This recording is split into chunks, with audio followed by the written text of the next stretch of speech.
宜安出行全表示，虽然新冠疫情有较舒缓，但防疫未用的放松。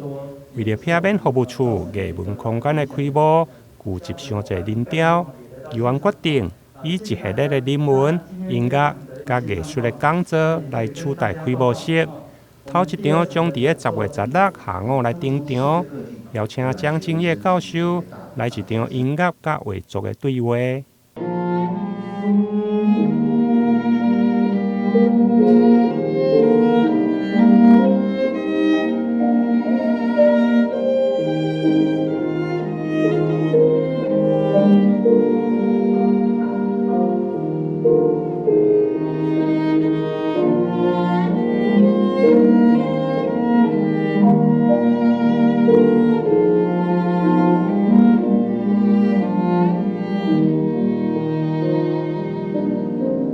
一个开幕仪式哈，万一人潮过多，也不是我们造成的一个影响，也不是我们希望的，所以后来我们决定，我们这个艺术空间，这个公益空间，那我们就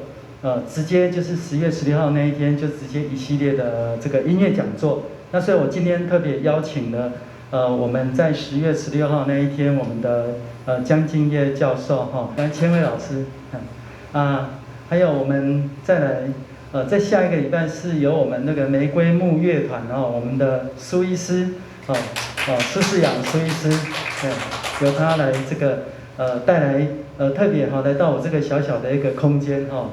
来为很多朋友来做一个这个音乐故事的这个讲座上午的活动记者会，3场讲座的主讲人江正业教授、画家郑金。加形象设计师尤千惠，加玫瑰木乐团苏世阳医师，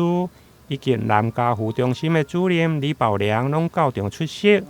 现场嘛有江教授带来小提琴的演奏，为10月16的讲座做上好的宣传。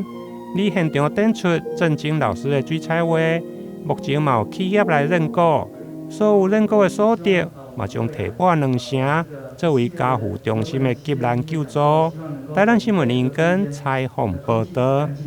比外面干净。